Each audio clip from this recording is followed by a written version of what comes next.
Michael Fabricant, let's start at the beginning. What did your mum and dad do? Well, my mum was a housewife, but my dad, well, he started off as an academic and had done foreign languages, and then he served in army intelligence in the Second World War. But then, because of what he saw, strangely in my view, he became a rabbi because he was Jewish. My mother was of Welsh Jewish origin. And he sort of felt that, I mean, actually, if I'd have seen what he'd seen, because he had to interrogate, if you like, German prisoners of war, I think I would have become a complete atheist. But anyway, it made him more religious. And so I was brought up in a Jewish family. Do you have faith? I have faith in a lot of things, but I'm not a deeply religious person, though I'm very interested in religion. I live very close to Lichfield Cathedral, and I like the music, I like the tradition. I don't believe in the Trinity, but you know, the great thing about Anglicanism is you can believe in as much or as little as you like. I like spirituality, I suppose. I don't know, actually. I mean, basically, I'm an agnostic. I haven't got a clue whether there's a God or not. But what I do believe is if you're decent to other human beings, if there is a God, that's how he'll judge you, not whether how you worship him. You were elected in 1992, but tell me about your working life ahead of your election. Well, while I was at university, I was in broadcasting and I worked on Radio 4 doing various programs. And I did a teeny bit of television, but I think I must have a face for radio because I did more successfully there. And then I got thrown out of the BBC because I decided to get a consortium together. This was all while I was at university, to apply for a commercial radio station, which we got to serve Sussex, Southern Sound. And we got this license from the old Independent Broadcasting Authority, as it was known as then. And we couldn't find any decent equipment to go into our radio station. So I went into partnership with a guy I'd met at the BBC, who was an engineer, and we set up a company to make broadcasting equipment and install it at radio stations. And we did that in 48 different countries around the world, and I traveled to most of them. So it was a very, very exciting period for me. What was the most memorable country you worked in? Well, that's hard because I was in countries, Australia, the United States, also in Africa. But I think the most exciting one, because of the time that I was there, was the Soviet Union. Because I was there a lot during the transition between it becoming the Soviet Union and then becoming Russia. And I remember once I was with a guy called Boris Viktorovich Nekrasov, who was head of radio studio planning at Radio Moscow. And it was May Day, and we were watching the parade as it was beginning to go or heading into Red Square. And a policeman, a militiaman, came up to us and said, you can't stay on the sidewalk, on the pavement. And Boris said, what do you mean we can't stay on the sidewalk? He says, well, that's my orders, he said. So Boris says, well, can we join them? So we joined them, and I joined. What it was a protest group, which was behind the military parade. And they were flying the Lithuanian, Latvian, and Estonian flags when it was illegal because they were then Soviet Socialist republics. And I got chatting to one guy who was, I always remember, was a ginger-haired, blue-eyed guy who said, I said, why are you protesting? And he said, well, I'm Jewish, which I didn't look Jewish to me, but he said, I'm Jewish. And he said, in my internal passport in the Soviet Union, it doesn't say I'm Lithuanian or Russian, it says Ivri, which is Jewish in Russian, as if it's a nationality, when in fact it's a religion. And of course, there's a great difference between nationality and religion, whatever the religion might be. Anyway, we marched into Red Square, and I remember Mikhail Gorbachev being on the top of the Lenin Mausoleum with other members of the Politburo. And suddenly everyone started shouting, Daloi, KGB, Daloi, down with the KGB. And Boris was saying, this is looking ugly. And we're standing there in Red Square with all this happening. And Gorbachev was saying, calm down, and everyone was ignoring him. And Boris was saying, this is incredible. I mean, this would never normally happen. And then we noticed KGB guys pulling cables out of the scanner truck. Now, the scanner is the truck which does all the camera mixing, because all of this was being beamed out throughout the whole Soviet Union, and they were pulling the cables out to try and take it off air. And Tiananmen Square had only happened a short time earlier, and Boris said to me, something terrible might happen now, so just get prepared to drop to the floor. But nothing happened. I remember Gorbachev shrugged, and they walked off the podium, and Boris turned to me and said, Michael, I think that's the beginning of the end of the Soviet Union. So I witnessed that little bit of history. Have you always been a Conservative? Voted Conservative? Probably, but I must say that if I'd not been an MP, because as you say, I got elected in '92, I might have voted for Tony Blair. I was quite shocked, actually, because I lived in Brighton, which is a very cosmopolitan place. And I got into the House of Commons in '92, and I found the Conservative Party was very different from the Conservative Party that I knew down in Brighton. All retired colonel types, very, very pompous, and quite sort of misogynist, homophobic, xenophobic, and every other phobic you can think of. So I thought at the time that Tony Blair was quite refreshing.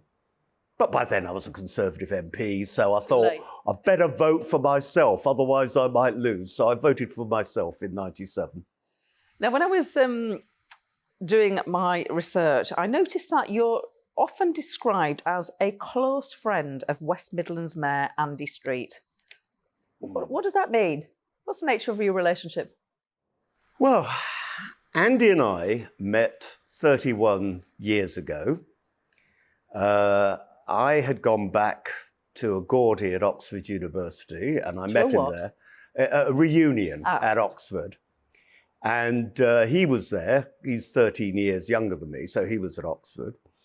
And we sort of met up and became great friends. And, you know, we've got a place together in Wales because we both like walking. We go on holidays together, and we're very, very close, but we lead separate lives. If we lived together all the time, I think we'd murder each other. So, you know, people sometimes think we're joined at the hip. We're not, but we're very, very close friends, and we know that we can depend on each other. And it's very strange, actually, when I think about it. When I met him, I lived in Brighton and was in broadcasting. And he lived in London and was born in Birmingham, or was brought up in Birmingham anyway, and worked in retail, subsequently to become the chief executive of John Lewis and Waitrose. And now I'm the MP in Lichfield in the West Midlands, and he's now a political guy, the West Midlands mayor. It's extraordinary, actually, how our lives have sort of come together. Is he your partner? We're life partners. With something special, but I'm not quite sure what it is. One of those indefinable little things. What would he say if I asked him if you were his partner? He would cringe with embarrassment. He would take the microphone off and storm off the set. A bit like John Knott, if you remember, when he was being interviewed about the Falklands War. Now, you did First Dates for Charity. That's a reality TV programme for charity. So you weren't looking for love on that? I wasn't looking for love, no. It was... they wanted me to go with a guy. They wanted to pair me... Well, I think they'd assumed I was gay, because people do assume that. I'm not gay, actually. I mean, when I was at...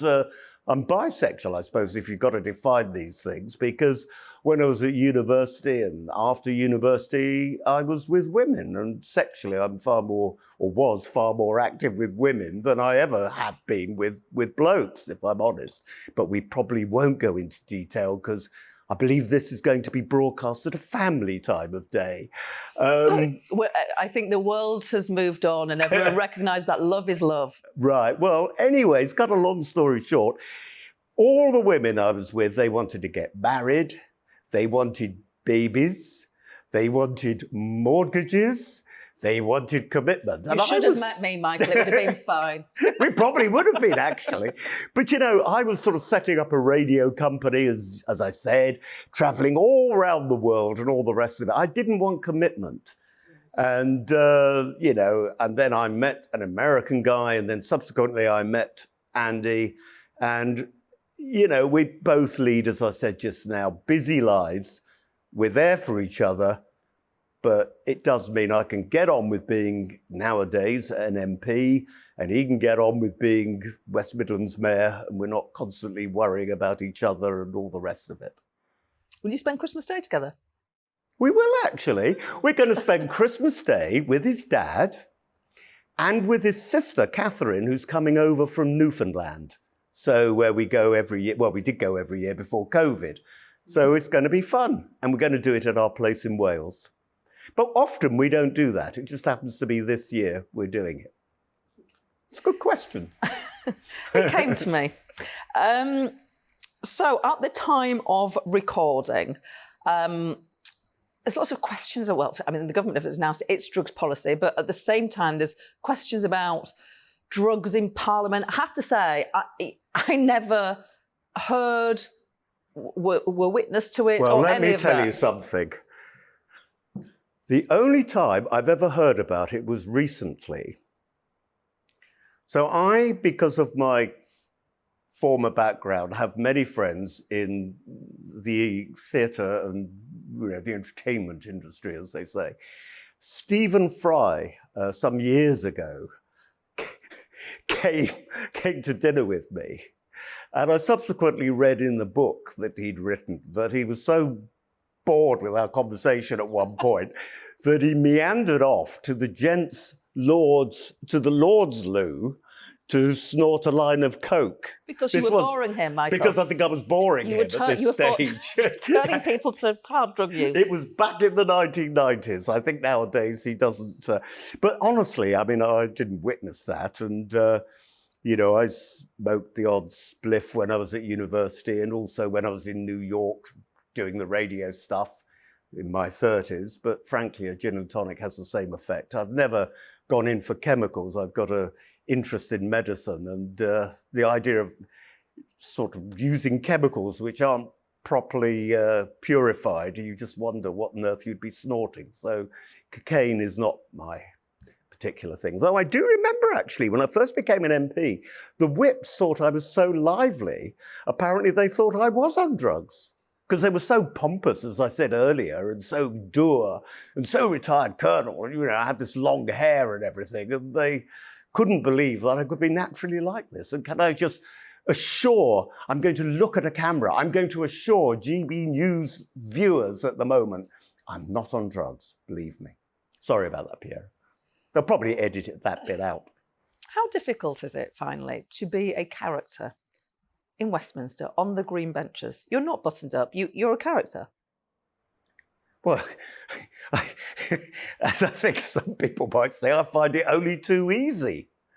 No, I don't feel inhibited. I think when I first got into the House of Commons, I felt very inhibited. I tried to hold myself back all the time. But, when I sort of won Lichfield with a notional majority, because they changed the boundaries, with about 4,000. And in 1997, when I did decide to vote for myself and not for Tony Blair, I won with a majority of only 238, which I didn't think was that good. But others said to me, Michael, there were MPs with 16,000, 18,000 majorities losing. True. And people began to say, Michael, you've got great personality, be yourself. And I found it much easier in the parliamentary party from 97 onwards. We were a small band of brothers on the opposition benches. But actually, it was great fun, and people, I think, respected the fact that I was electable. Illuminating, revealing, entertaining. Too revealing. Perfectly revealing. Michael Fabricant, thank you. Thank you.